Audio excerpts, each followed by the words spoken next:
Oxidation reduction क्या है। अब इस पीरियड में हम देख रहे हैं कि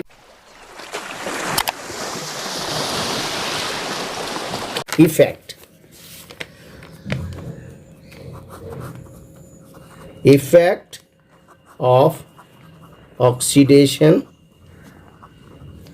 and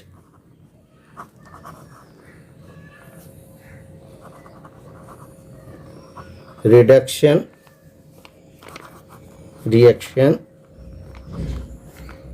in daily life. Daily life में ऑक्सीडेशन और रिडक्शन रिएक्शन का क्या इफेक्ट होता है उसको हम लोगों को देखना है। तो सबसे एक एग्जाम्पल है क्रोसन। क्रोसन में metal are expose in moisture and air, water और acid to form thin layer of the oxide. This type of reaction is known as corrosion reaction. इसमें ऑक्सीडेशन होता है, ये स्लो ऑक्सीडेशन प्रोसेस है। When metal expose for some time in air, water, moisture, acid for some time to form thin layer of oxide. This reaction is known as corrosion. This reaction is known as corrosion. It is very slow oxidation process, यह बहुत slow होता है।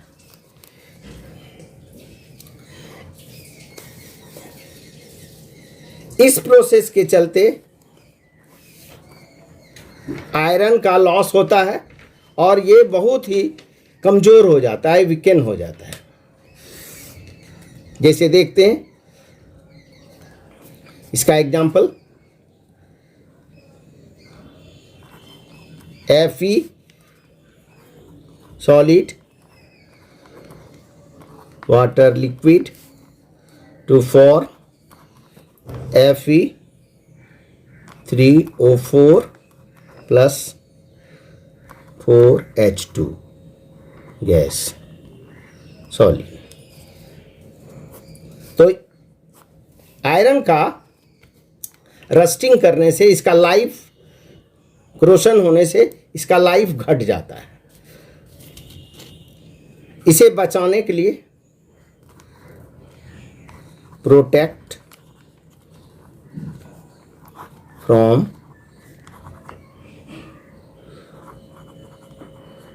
क्रोशन से protect कैसे करते हैं? By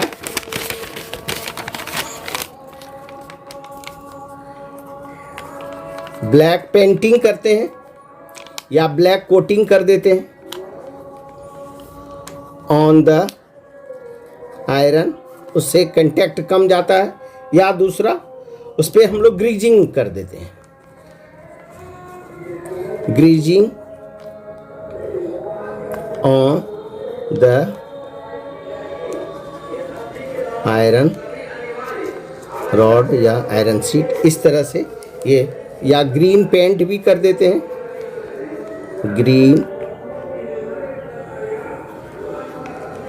painting भी कर देते हैं उसके ऊपर, तो ये प्रोटेक्ट करता है। इस तरह से हम लोग इस बचाते हैं। फिर दूसरा है एग्जाम्पल डेली लाइफ में रेन सी डी टी इसमें क्या होता है? ये भी ऑक्सीडेशन प्रोसेस है। Oxidation of fat and oily substance in the food material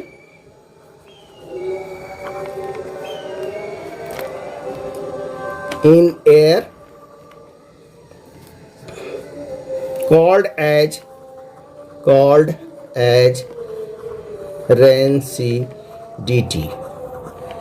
ये ऑक्सीडेशन प्रोसेस है जब एयर ऑक्सीजन के प्रेजेंस में जब फूड मटेरियल का फैट या वायली सब्सटेंस का ऑक्सीडेशन होता है तो रेंसिडिटी कहलाता है। तो रेंसिडिटी से due to rancidity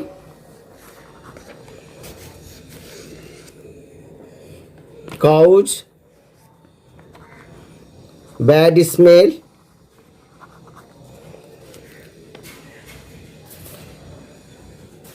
loss the taste of food, food material का टेस्ट भी घट जाता है। तो क्या करते हैं हम लोग? Protection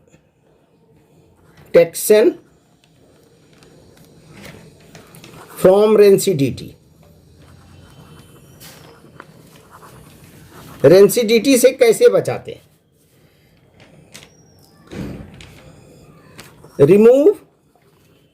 remove oxygen from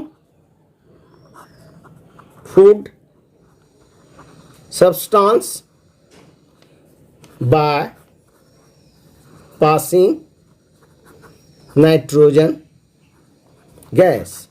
nitrogen gas उसमें भर देते हैं इन फूड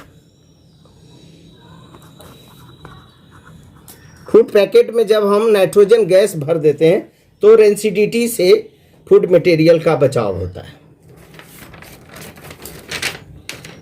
इस प्रकार से अब हम लोग देखते हैं classification of chemical reaction. Chemical reaction का क्लासिफिकेशन हम लोग देखते हैं। अभी तक बहुत सारे केमिकल रिएक्शन देखे, लेकिन on the basis of heat, ये जो क्लासिफिकेशन देखते हैं on the basis of heat evolve और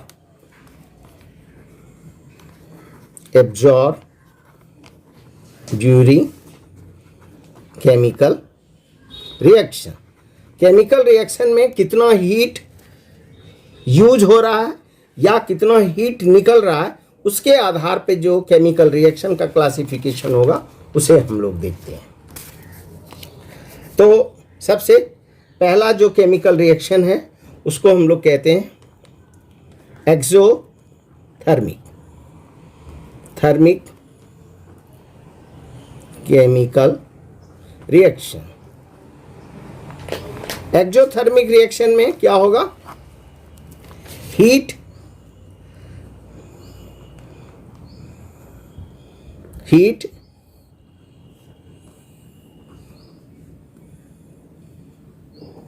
evolved during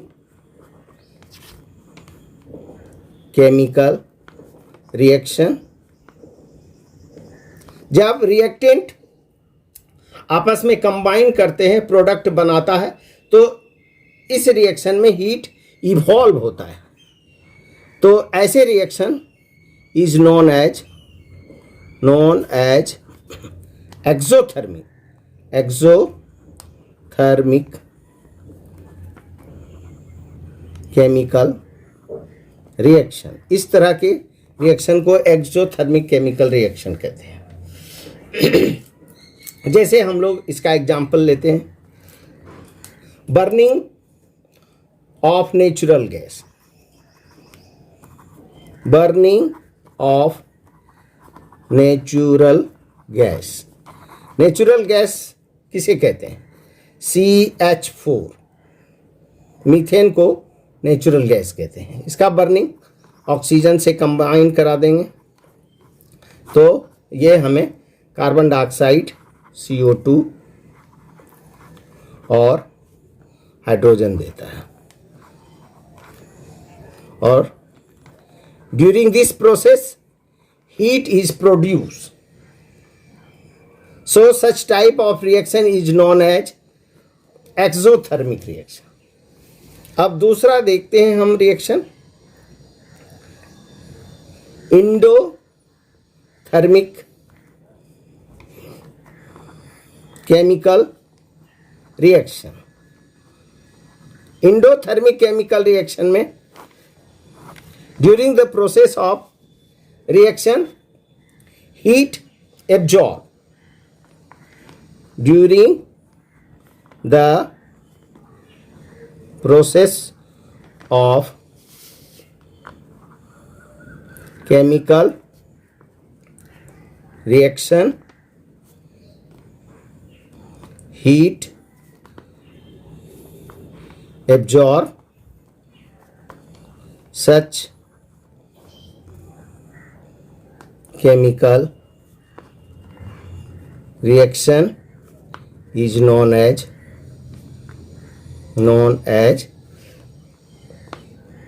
endothermic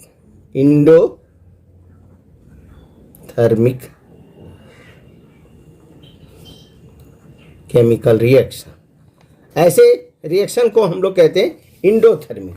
इसमें हीट एब्जॉर्ब हो जाता है। अब इसका एग्जांपल देखते हैं,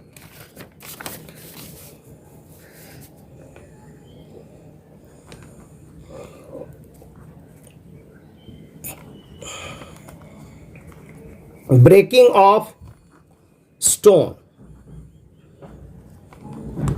during the process of decomposition heat required।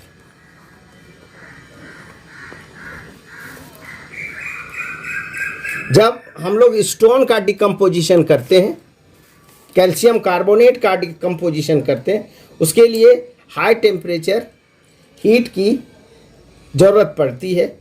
ऐसे रिएक्शन में हीट रिक्वायर होता है, इसलिए इसको इंडोथर्मिक रिएक्शन कहते हैं। कैल्शियम कार्बोनेट सॉलिड हीट, ये डिकम्पोज करने के बाद कैल्शियम ऑक्साइड सॉलिड और कार्बन डाइऑक्साइड का फॉर्मेशन करता है। तो such reaction is known as endothermic chemical reaction.